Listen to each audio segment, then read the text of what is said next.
Assalamualaikum warahmatullahi wabarakatuh. Selamat siang dan salam sejahtera bagi kita semua. Halo Sobat Prestasi KMFEMA dimanapun kalian berada. Selamat datang di Pokari, podcast menarik episode 2 bersama aku, Siti Rena Handayani dari Departemen Sains Komunikasi dan Pengembangan Masyarakat, Fakultas Ekologi Manusia, IPB University. Oke Sobat Prestasi, udah pada tahu belum sih apa itu Pokari? Nah, sebelumnya aku mau kenalin nih. Jadi Pokari itu merupakan salah satu podcast menarik dari Departemen Akademik Prestasi BMFEMA. Nah, Pokari sendiri ini berfokus pada konten kreatif yang akan membahas seputar akademik dan prestasi. Nah, kali ini Pokari yang kita akan angkat tema yaitu mengenai Journey to Excellence, mahasiswa berprestasi yang menginspirasi. Nah, di sini kita bakalan kupas tuntas nih mengenai tips dan trik mengenai mahasiswa berprestasi secara detail dan sejelas-jelasnya. Nah, tentu aja tema ini tuh relevan buat kita, tentunya para mahasiswa yang ingin tahu mengenai mahasiswa berprestasi itu seperti apa. Nah, kali ini kita akan berbincang-bincang mengenai mahasiswa berprestasi dan bagaimana sih persiapan-persiapan yang harus kita lakukan untuk menjadi mahasiswa berprestasi. Nah, mengenai topik yang kali ini, di sini saya tidak sendirian, saya bersama salah satu teman saya yaitu Kak Sarah. Oke, untuk Kak Sarah sendiri nih, gimana kabarnya Kak? Oke, sebelumnya thank you buat BMFEMA dan juga teman-teman yang udah beri aku kesempatan untuk bisa berada di sini di podcast menarik bersama teman-teman.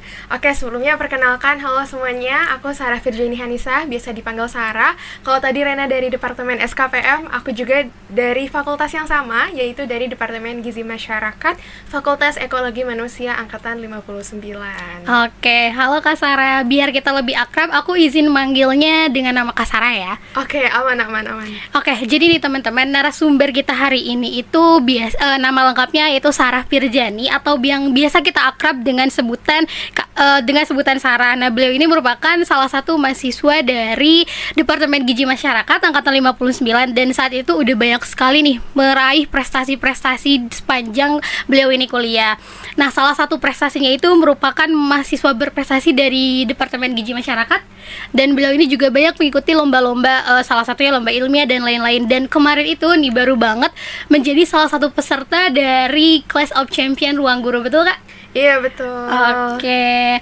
Nih, karena biar kita lebih mengenal lebih dekat nih Kak, boleh nih diceritain pengalaman saat ini, kesibukannya apa, terus lagi ngapain aja, boleh untuk Sarah? Oke, tadi sebetulnya udah dikenalin juga ya sama Rena. Alhamdulillah, beberapa waktu yang lalu aku diberikan kesempatan untuk menjadi salah satu case dari Ruang Guru Clash of Champions.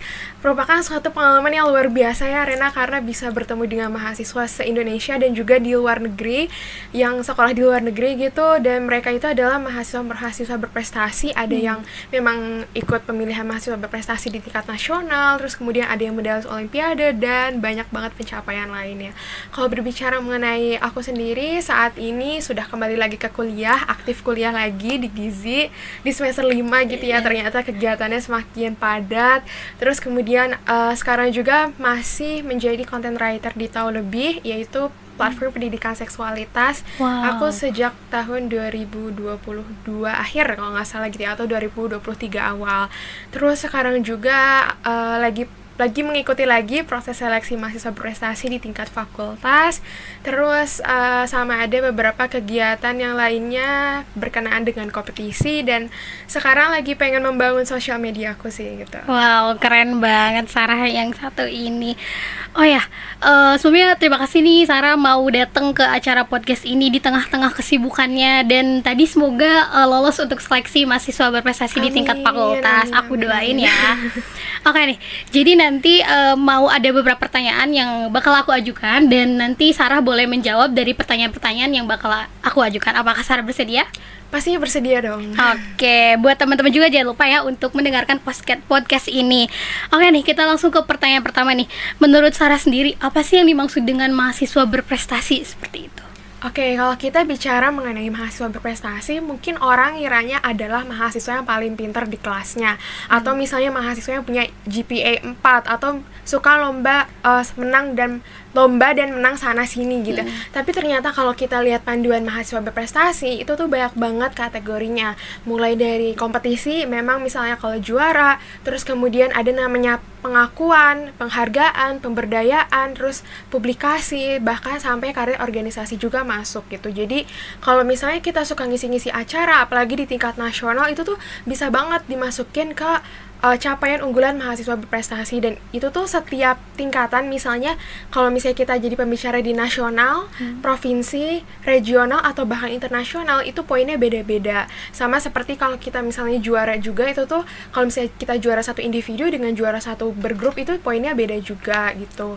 Terus selain itu, kalau misalnya kita suka mengikuti pemberdayaan masyarakat, itu juga ada poinnya. Kalau misalnya kita jadi relawan, terus ada namanya pemrakarsa dan juga ketua apa ya, mungkin ketua divisi istilahnya gitu, itu juga poinnya beda-beda. Terus kalau misalnya teman-teman lihat ya di COC Kak Syakira, itu yang juara COC, beliau itu sudah publikasi lebih dari 13 atau bahkan sekarang 15 jurnal gitu ya, terindeks Scopus, dan itu tuh bisa gede banget poinnya kalau kita ajukan di pemilihan mahasiswa berprestasi gitu.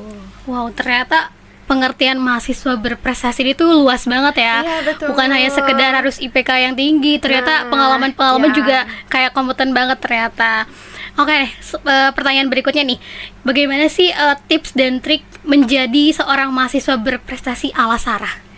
Oke, mungkin kalau ditanya tips and trick, aku bisa dibilang aku juga masih jauh dari itu. Aku belum sampai tingkat nasional, dan aku masih berproses, tentunya masih belajar banyak juga. Tapi berdasarkan pengalamanku sendiri, dan juga ketika aku sharing gitu ya dengan kakak-kakak yang memang sudah mengalami sampai tingkat nasional, sebetulnya mahasiswa berprestasi itu bukan hanya dilihat dari prestasinya aja, tapi mahasiswa berprestasi itu apa sih cerita yang mau kamu bawa, cerita yang mau kamu bagikan kepada orang lain gitu. Jadi ada suatu personal branding yang memang kita bawa, dan itu tuh menjadi ciri khas kita gitu. Jadi kalau misalnya ditanya tips and triknya, tentunya adalah mahasiswa yang bisa menyeimbangkan kegiatan akademik dan non-akademik. Kita sebagai mahasiswa di sini pasti tahu bahwa kewajiban kita yang utama adalah menjadi mahasiswa yang baik. Artinya tetap datang kuliah, tetap ikut praktikum, dan mengikuti segala kegiatan dan peraturan di kuliah dengan sebaik-baiknya. Tetapi kita juga harus bisa menyeimbangkan dengan kegiatan-kegiatan lainnya, misalnya kegiatan non-akademik ya, tadi misalnya lomba, terus kemudian pengabdian masyarakat, publikasi, terus ngisi acara, dan lain-lain. Jadi yang pertama tipsnya adalah bisa menyeimbangkan antara kegiatan akademik dan juga non-akademik. Yang kedua adalah punya value. Apa sih yang kamu bisa bawa? Kayak yang tadi aku bilang, apa sih kamu tuh mau menjadikan diri kamu sebagai siapa, dan apa yang mau kamu bagikan kepada orang-orang gitu. Misalnya kalau kita lihat Kawawa ya, Kawawa itu Mapresnya IPB tahun 2023 kalau nggak salah, dan juga jadi finalis tingkat nasional. Kawawa itu dikenal sebagai sosok yang sangat peduli dengan masyarakat. Beliau itu kegiatan sosialnya sangat luar biasa ya, karena beliau punya yayasan sendiri juga, terus aktif juga di bidang pemberdayaan wanita dan juga anak-anak. Dan itu adalah suatu nilai yang mungkin gak bisa dimiliki oleh orang lain gitu. Jadi suatu ciri khas Kawawa itu adalah orang yang peduli dengan sosial, orang yang senang memberdayakan masyarakat gitu. Dan itu bisa menjadi suatu inspirasi bagi mahasiswa lainnya juga. Jadi itu menyeimbangkan kegiatan akademik dan akademik, terus kemudian mempunyai value atau cerita apa sih yang mau kamu bawa sebagai mahasiswa berprestasi gitu. Oke, wow, menarik banget ya teman-teman untuk tips dan trik mengenai mahasiswa berprestasi ala Sarah. Oke nih, untuk pertanyaan berikutnya kita berganti sedikit ke kemarin-kemarin yang tentunya masih teman-teman juga pada tahu. Bagaimana nih pengalaman Sarah? Kayak proses apa yang harus dilewati untuk menjadi mahasiswa yang terpilih sebagai peserta salah satu peserta Clash of Champion Ruang Guru. Boleh di-share pengalamannya? Oke, sebetulnya menjadi partisipan atau case dari Ruang Guru Clash of Champions itu merupakan suatu hal yang nggak pernah aku kira gitu ya sebelumnya, karena ya aku juga nggak tahu bakal ada kegiatan ini gitu. Jadi sebetulnya memang dari awal aku masuk kuliah sampai sekarang itu aku punya beberapa goals yang memang mau aku tuju gitu. Di antaranya aku memang pengen jadi Mapres, terus pengen juga ikut kegiatan yang sifatnya internasional kayak student exchange. Terus aku emang dari dulu pengen bisa mengikuti banyak lomba gitu. Nah memang dari awal perkuliahan aku banyak ikut lomba, kayak dari PKU, apalagi menurutku waktu PKU itu waktu senggangnya masih banyak banget. Betul, setuju. Setuju nggak sih? Setuju banget. Kalau dibandingin sama sekarang. Ya, sekarang padat banget ya. Iya kan, jadi karena waktunya yang lumayan senggang itu aku ikut beberapa lomba gitu ya. Lumayan banyak sih lomba waktu PKU dan alhamdulillah ada beberapa yang juara juga gitu. Wow. Tapi ya memang di antara juara-juara itu pastinya aku mengalami banyak kegagalan juga gitu. Jadi banyak sih pembelajaran yang aku dapatkan selama 1 tahun perkuliahan itu. Terus ketika di PKU itu aku juga mulai ikut organisasi-organisasi gitu. Dan ketika masuk ke tahun kedua atau udah mulai masuk departemen, aku coba mengikuti lomba yang tadinya tuh waktu awal tuh aku lombanya kayak scientific writing, kayak lomba esai gitu-gitu kan. Okay. Nah, waktu udah masuk departemen aku ngerasa udah punya ilmu baru nih, apalagi yang berkaitan dengan gizi masyarakat gitulah. Nah, waktu itu makanya waktu di semester 3 aku sempat ikut juga research yang didanai oleh UNESCO dan Tanoto Foundation.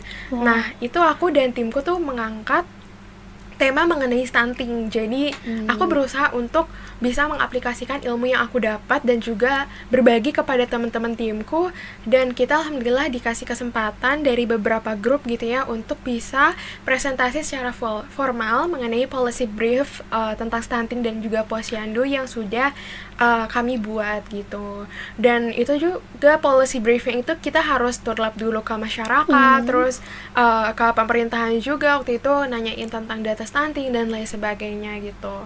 Terus ya pokoknya alhamdulillah banyak ikut lomba, banyak juga ikut kegiatan, volunteer di luar kampus juga, kayak yang tadi udah aku mention di tahun lebih. Terus aku juga waktu itu sempat di Empower Indonesia bagian marketing, spesialisasinya adalah content strategist gitu. Jadi aku banyak belajar juga nih cara membuat konten, cara menulis konten yang baik dan benar itu seperti apa. Terus tiba-tiba nggak tiba-tiba sih sebetulnya, jadi waktu awal tahun 2024 tuh aku sempat daftar student exchange juga. Wow. Tapi belum rezekinya keterima gitu ya. Terus ya lagi sedih-sedihnya itu lah. Terus coba untuk bangkit lagi, dan alhamdulillah ternyata ketika satu pintu tertutup 1000 pintu lainnya terbuka. Salah satunya adalah ditawarin gitu ya, diundang menjadi salah satu case dari Ruang Guru Clash of Champions gitu. Jadi aku tuh diundangnya lewat LinkedIn. Mungkin boleh sedikit cerita juga ya. Boleh. Jadi kan banyak juga nih yang nanya, Sar gimana sih caranya bisa diundang ke jadi Ruang Guru Clash of Champions gitu. Bener. Jadi partisipannya gimana sih? Jadi awalnya itu aku diundang lewat LinkedIn. Nah, sebetulnya tuh kalau misalnya kita sharing sama peserta-peserta yang lain, mereka tuh ada yang diundangnya lewat Instagramnya Ruang Guru Community, terus ada juga yang diundang sama Kak Iman langsung gitu. Tapi kalau aku sendiri dan juga Kak Vicky ya, kalau nggak salah kami berdua dari IPB diundangnya melalui LinkedIn. Terus setelah diundang itu, jujur sebenarnya itu kiranya kayak penipuan gitu ya, karena belum ada kan sebelumnya Ruang Guru tuh belum pernah bikin COC. Pertama kali banget kan ini. Dan ternyata pas kita cerita-cerita juga sesama case, mereka juga pada bilang lah, aku juga ngira awalnya penipuan gitu kan. Karena ya takutnya ya zaman sekarang gitu lah, kita harus lebih waspada lah ya. Tapi alhamdulillah setelah itu aku tuh kayak confirm dulu ke Instagramnya Ruang Guru yang official.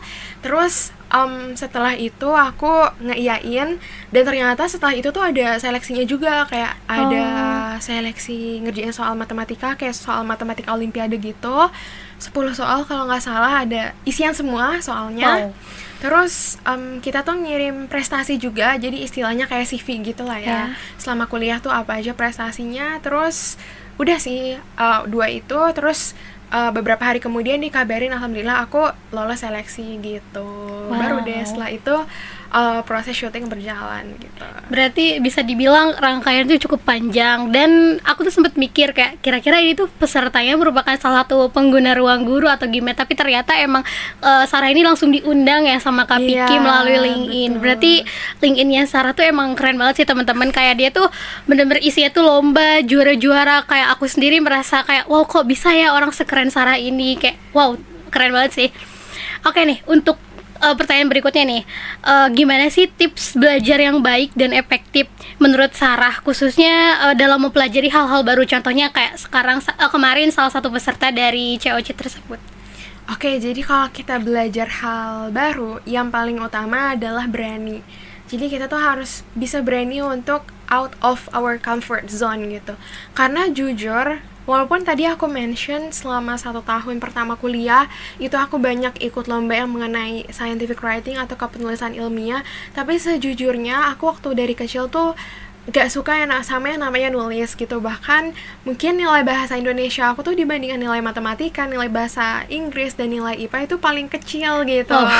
Karena emang gak suka nulis dan menurutku kayak ya boring aja gitu loh. Tapi ternyata ada suatu titik aku dimana harus menulis esai karena waktu itu aku mau daftar beasiswa. Dan ternyata memang ya sesuatu itu harus kita coba dulu baru kita bisa bilang ini aku gak suka ini, aku gak suka itu gitu. Terus ternyata setelah aku buat esai untuk pendaftaran beasiswa itu, ternyata aku merasa bahwa proses menulis dari kita mengumpulkan informasi, mengumpulkan data, brainstorming ide dan lain sebagainya itu merupakan suatu hal yang asik gitu loh buat aku. Dan ternyata ketika aku sudah menyadari itu, di IPB ada UKM yang memang khusus kepenulisan dan aku join ke UKM itu. Jadi sejak saat itu aku belajar banyak tentang kepenulisan, belajar juga dari cutting-cutting yang udah menang lomba sana sini. Dan dari situ aku mencoba untuk berani ikut lomba gitu. Jadi kalau misalnya ditanya cara belajar yang efektif untuk mencoba hal baru, yang pertama adalah tadi selain berani, kita juga bisa belajar banyak dari cutting atau orang yang lebih profesional gitu. Karena aku merasa ketika kita bisa belajar dengan mereka yang udah lebih profesional, istilahnya mereka tuh lebih banyak pengalamannya dibanding kita gitu. Jadi kita bisa nanya ke mereka tentang pengalamannya, tentang tips and triknya juga kalau misalnya menulis esai itu gimana gitu. Terus kemudian setelah kita belajar sama cutting atau orang yang lebih profesional, ada hal penting lainnya adalah setelah kita belajar kita harus bisa mengaplikasikan ilmu yang udah kita dapat. Walaupun rasanya waktu itu tuh waktu pertama kali aku ikut lomba, sebenarnya aku tuh masih ngerasa kayak sedikit banget ilmu aku tentang kepenulisan. Tapi justru ketika kita banyak lomba, ketika kita banyak mencoba, justru kita tuh lebih banyak belajar dari apa yang sudah kita lakukan gitu. Jadi bisa dibilang aku juga belajar nulis itu learning by doing. Jadi aku belajarnya sambil mempraktekannya juga. Dan menurutku mempraktikkan itu bisa menjadi salah satu cara yang efektif kalau kita bisa mau meningkatkan kemampuan kita tentang suatu hal gitu. Oke nih, jadi buat teman-teman KMFMA khususnya bisa dicontoh nih dari Sarah mengenai tips dan trik belajar yang efektif kayak gimana. Jadi tadi tuh kalau nggak salah kita harus belajar dari cutting ya, karena cutting itu merupakan orang yang tentunya lebih profesional daripada kita. Nah, bisa dicontoh ya buat teman-teman yang lain. Oke, kita next ke pertanyaan berikutnya. Ini tentang kampus. Bagaimana sih peran kampus dan dukungan eksternal dalam perjalanan Sarah sendiri sebagai mahasiswa berprestasi? Oke, kalau kita bicara mengenai dukungan eksternal dan dukungan kampus, tentunya itu merupakan hal yang krusial banget ya. Karena kita menyadari bahwa kita sebagai makhluk itu nggak bisa berdiri sendiri gitu. Kita perlu bantuan banyak orang, termasuk bantuan teman-teman terdekat, bantuan kampus, bantuan orang tua, bantuan keluarga, dan bahkan mungkin bantuan dari orang yang nggak terlalu dekat sama kita, tapi ketika mereka bisa menyemangati kita, itu akan menjadi suatu energi buat kita gitu. Betul banget. Kalau misalnya dari kampus sendiri, kita tahu di IPB ada namanya IPB Prestasi.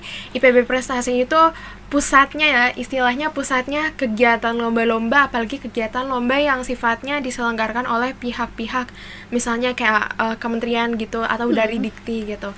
Nah, bagi teman-teman IPB, memanfaatkan fasilitas yang diberikan oleh IPB Prestasi itu menjadi suatu hal yang privilege gitu menurutku, karena di situ tuh kita bisa mendapatkan info sebanyak-banyaknya, kita juga bisa mencari partner buat lomba. Terus kalau misalnya kita juara nih, IPB tuh memberikan fasilitas berupa fee gitu lah ya istilahnya buat mereka yang juara. Tapi bahkan kalau misalnya nggak juara ataupun sekedar finalis dan peserta aja, setahu aku tuh bisa dapat juga gitu. Jadi itu tuh sebagai motivasi kita gitu lah ya. Mungkin ya nominalnya mungkin gak seberapa, tapi aku percaya sih nominalnya tuh ya lumayan gitu ya. Tapi itu tuh bisa menjadi suatu hal yang menjadi penyemangat kita gitu. Itu kalau dari segi IPB Prestasi. Terus kalau misalnya kita mau ikut PKM juga kan di IPB tuh ada PKM Center kan ya namanya. Itu tuh semuanya tuh diatur secara rapi, jadi kita tuh tinggal ikutin timeline-nya aja. Dan menurutku mungkin gak di setiap kampus ada fasilitas seperti itu. Jadi kalau dari segi IPB sendiri tuh IPB sangat mendukung mahasiswa-mahasiswanya mau berprestasi. Terus kemudian itu tadi dari tingkat IPB. Terus kalau misalnya dari FEMA sendiri, aku juga sangat apresiasi dengan semua program yang FEMA adakan untuk mahasiswa berprestasi, karena akhir-akhir ini juga FEMA membuka kayak pelatihan gitu, ya kan? Iya, betul. Kamu tahu juga kan, pelatihan tentang soft skill, terutama bagi mereka yang memiliki minat, misalnya kayak ada pelatihan kalau nggak salah public speaking, personal branding, dan lain sebagainya gitu. Dan bagi mahasiswa yang memang mendaftar mahasiswa berprestasi, khususnya di tahun ini tuh, kita memang diwajibkan juga untuk mengikuti itu. Dan ini merupakan suatu hal yang sangat bagus sekali gitu, karena bisa menjadi pembekalan untuk mahasiswa-mahasiswa dan juga untuk mereka untuk prospek kedepannya juga gitu. Terus selain itu tentunya pihak-pihak eksternal lainnya kayak keluarga, orang tua, dan teman-teman terdekat, menurutku itu tuh penting banget, karena jujur waktu semester 3 itu aku sempat gak mau daftar mapres lagi, gak mau daftar mapres gitu, karena aku ngerasa kayak waktu semester 3 tuh jujur culture shock juga masuk ke departemen, ya kan? Setuju banget. Itu kayak beda banget sama PKU, beda banget sama SMA, dan apalagi di Gizi tuh kebanyakan mata kuliahnya itu waktu semester 3 tuh bener-bener yang hafalan dan bener-bener basic. Jadi justru menurutku tuh semakin basic suatu hal tuh semakin susah gitu loh, ya kan? Karena kita harus memahami kayak root cause-nya gitu atas suatu hal, dan itu tuh aku ngerasa kayak di akademik tuh aku kurang bisa maksimal. Jadi aku ngerasa kayak gak usah lah daftar mapres gitu, takutnya orang tuh mengira gitu ya, karena kan banyak ya, aku juga banyak sharing sama teman-teman yang lainnya, orang tuh mengira bahwa mapres adalah orang yang pintar secara akademik gitu, orang yang bisa mendapatkan nilai yang selalu bagus gitu. Jadi awalnya tuh aku sempat insecure lah ya, aku sempat nggak mau daftar mapres waktu di semester 3 karena gitu. Tapi alhamdulillah berkat dukungan teman-teman aku, kayak mereka tuh kayak udahlah daftar aja, kamu tuh udah banyak pengalamannya, kamu udah suka ikut lomba ini lomba itu gitu. Jadi itu adalah suatu hal yang bisa ngeboost energi aku, ngeboost kepercayaan diri aku untuk bisa daftar mapres gitu. Dan alhamdulillah ketika aku udah berani nih mencoba untuk mendaftar mapres di semester 3, itu tuh jadi suatu semangat baru, dan alhamdulillah makanya tahun ini mau daftar lagi gitu. Masya Allah, aku setuju sih tadi sama yang peran dari kamu sendiri, dan tadi mention tentang PKM, dan kebetulan untuk saat ini juga aku ikut PKM, dan benar-benar support dari FEMA, dari IPB juga tuh benar-benar memfasilitasi dan memberikan yang terbaik gitu. Jadi aku setuju sama apa yang tadi Sarah sampaikan. Oke nih, mungkin ini pertanyaan terakhir nih, agak sedikit panjang ya. Oke, pertanyaan terakhir ini mengenai bagaimana caranya Sarah untuk menyeimbangkan antara kegiatan akademik dan kegiatan non-akademik di tengah-tengah kesibukan non-akademik lainnya. Kayak tadi kan banyak banget ya kegiatannya, boleh dijelaskan? Oke, mungkin ini terkait time management gitu ya. Iya, betul. Nah, menurutku time management itu adalah suatu hal yang nggak bisa disamaratakan oleh setiap orang. Kenapa? Karena setiap orang punya energinya yang berbeda-beda, setiap orang punya aktivitas yang beda-beda, dan bahkan aku waktu di semester 1 dan 2 atau di 1 tahun pertama kuliah itu time managementnya cukup berbeda ketika aku sudah masuk departemen gitu. Kalau dulu waktu 1 tahun pertama di semester 1-2 aku tuh punya time management yang mengalokasikan jadi namanya 60-40 gitu. Aku lupa sih 60-40 apa 70-30. Jadi gini, kan di IPB itu ada 7 pekan kuliah, 7 pekan UTS, 7 pekan UAS. Nah, di 7 pekan UTS aku bagi lagi menjadi 5 pekan dan 2 pekan. 2 pekan ini ketika mau menjelang UTS. Nah, 5 pekan sebelum UTS itu aku alokasikan sekitar 60-70% untuk kegiatan non-akademik, sedangkan sisanya untuk kegiatan akademik. Tapi ketika aku memproporsikan kegiatan akademik yang lebih rendah dibandingkan non-akademik, aku tetap mendahulukan kegiatan akademik dulu. Artinya kalau misalnya ada suatu misalnya deadline tugas, itu aku selalu dahulukan terlebih dahulu gitu dibandingkan kegiatan non-akademik, dan itu aku lakukan selama 1 tahun gitu. Nah, tapi ketika 2 pekan menjelang UTS atau ujian gitu, aku switch. Jadi yang lebih banyak itu sekitar 60-70 adalah untuk akademik, karena aku harus menyiapkan buat ujian gitu kan, untuk review materi. Dan pada saat itu juga aku tuh mulai meminimalisir kegiatan non-akademik dan menolak secara halus kalau misalnya ada temanku yang mau ngajak aku lomba gitu. Jadi gitu untuk 1 tahun pertama. Tapi ketika masuk departemen ternyata beda banget, karena di departemen tuh jujur yang sepadat itu, ya kan? Setuju banget. Jadi aku ngerasa kayak aku nggak bisa lagi menerapkan hal itu. Jadi waktu awal-awal masuk departemen tuh justru 3 bulan pertama tuh aku minim banget kegiatan non akademiknya, aku minim banget lomba karena aku masih melakukan penyesuaian adaptasi dengan dinamika akademik di departemen di gizi khususnya gitu kan. Tapi setelah melewati 3 bulan itu aku bisa lebih semakin semakin beradaptasi dengan semua kegiatan akademik yang ada. Jadi kalau misalnya ditanya sampai sekarang gimana cara ngebagi waktunya, pada intinya adalah kalau misalnya waktunya kuliah itu ya udah datang kuliah gitu, jangan sampai misalnya mengorbankan waktu kuliah untuk kegiatan yang lain mungkin. Tapi kalau misalnya emang ada harus presentasi lomba ya itu nggak apa-apa untuk izin maksudnya, tapi jangan nggak datang kuliah tuh alasannya karena misalnya ya nggak mau kuliah aja males gitu lah ya. Benar. Intinya adalah harus datang kuliah sesuai dengan jadwalnya gitu. Nah aku juga selalu mencoba untuk mendahulukan tugas-tugas akademik apalagi yang berkenaan dengan tugas kelompok ya. Setuju banget. Karena menurutku ketika kita mengerjakan tugas kelompok itu kita nggak hanya tentang diri kita aja gitu kan. Tapi kita juga harus bekerja sama dengan teman-teman yang lain, artinya menyangkut kepentingan orang lain juga gitu. Jadi jangan sampai kita tuh mengabaikan tugas-tugas kelompok itu hanya untuk melakukan kegiatan-kegiatan non-akademik lainnya gitu. Dan biasanya aku tuh mengalokasikan kegiatan non-akademik itu di waktu weekend, di Sabtu Minggu gitu. Karena kan Sabtu Minggu nggak ada kuliah gitu lah ya. Jadi aku merasa lebih luang waktunya untuk melakukan berbagai, misalnya kalau aku mau ikut lomba esai gitu atau lomba yang lainnya, biasanya tuh aku memproporsikan waktu weekend itu untuk lebih banyak mengerjakan lomba-lomba gitu. Walaupun pada hari-hari biasa aku biasanya nyicil juga gitu. Misalnya untuk kepenulisannya aku nyicil dulu nih, misalnya di hari Senin atau hari weekdays itu untuk mengerjakan lomba itu. Dan karena sekarang alhamdulillah banyak kesempatan untuk diundang ke event-event luar gitu ya, jadi pembicara. Nah itu tuh aku biasanya nerima pembicara khususnya kalau misalnya online itu di malam hari. Tapi malam hari juga aku pilih-pilih waktu yang sekiranya besok itu aku nggak ada deadline dan besoknya itu aku nggak ada kuliah pagi. Karena jujur kalau misalnya besoknya kuliah pagi itu malamnya aku harus ngerjain tugas dan mempersiapkan buat besoknya.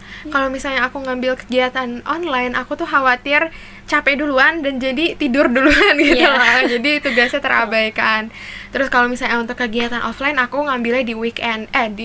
Iya betul. Jadi aku memanfaatkan semaksimal mungkin waktu weekend untuk berkegiatan, untuk ngisi di acara-acara gitu kalau sekarang gitu.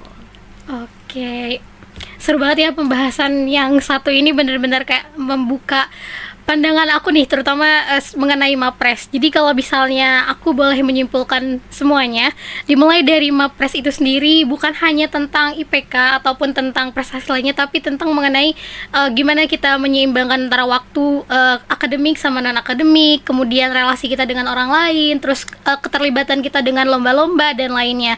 Dan mengenai tadi juga tips and trick belajar dari Sarah itu harus bisa membagi porsi antara belajar akademik mana yang lebih penting gitu, harus punya titik paling penting tuh ada di mana gitu kayak gitu. Dan untuk menyeimbangkan kegiatan akademik dan non akademik juga kita harus punya plan ke depan, kayak mau ngerjain apa dulu. Jadi gak cuman hanya ngerjain menunggu mood gak sih, jadi kita harus punya planning, kita harus maksain hari ini ngapain.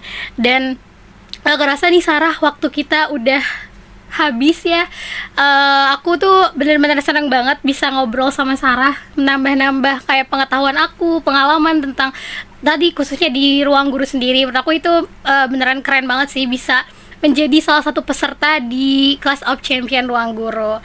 Oke, gak kerasa banget kan kita udah ngobrol-ngobrol dari Mapres, terus rangkaian selama COC kemarin, terus cara-cara biar kita menjadi Mapres ataupun lain sebagainya. Tiba saatnya kita berujung di akhir sesi ini. Aku selaku panitia dan teman-teman yang lain mengucapkan terima kasih banyak kepada Sarah yang sudah menyempatkan waktunya untuk mau menjadi narasumber di podcast kali ini. Mungkin buat dari Sarah ada closing statement yang mau disampaikan buat aku ataupun teman-teman KMFEMA lainnya. Oke, aku sebelumnya juga mau terima kasih lagi buat kesempatannya untuk diundang ke sini ke podcast BMFEMA. Dan kalau misalnya untuk closing statement-nya, dari pengalamanku mengikuti berbagai kegiatan, khususnya yang terakhir itu COC, aku melihat bahwa setiap orang tuh diberikan kemampuannya masing-masing. Mungkin memang ada orang yang diberikan kemampuan baik dalam public speaking, ada yang diberikan kemampuan baik dalam berdebat, kemudian kepenulisan ilmiah dan lain sebagainya. Dan ketika kita sudah diberikan kemampuan, maksimalkanlah kemampuan yang kita miliki untuk bisa tidak hanya bermanfaat bagi diri kita sendiri, tidak hanya bermanfaat bagi keluarga, tapi bermanfaat bagi orang lain. Karena menurutku tingkat yang paling tinggi gitu ya, ketika kita sudah bisa mencapai banyak hal, tingkat tertingginya adalah dengan berbagi. Karena ketika berbagi itu kita bisa mendapatkan banyak hal gitu, dan hal itu merupakan hal yang yang bisa meninggalkan jejak kebaikan untuk kita selama di dunia ini gitu. Masya Allah, setuju banget nih. Nah, buat teman-teman semua, dari hasil podcast ini mungkin bisa dapat benefit ataupun dapat pencerahan nih mengenai mahasiswa berprestasi, bagaimana tips dan trik membagi waktu antara akademik dan non-akademik, dan hal-hal bermanfaat lainnya.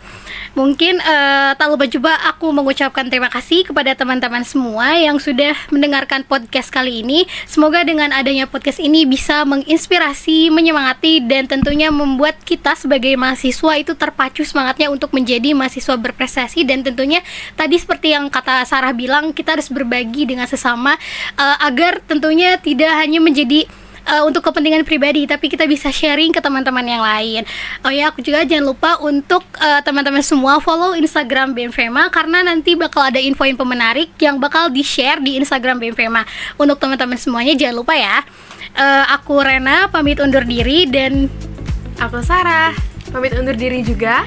Oke, sampai jumpa di Pokari berikutnya. Dadah. Dah.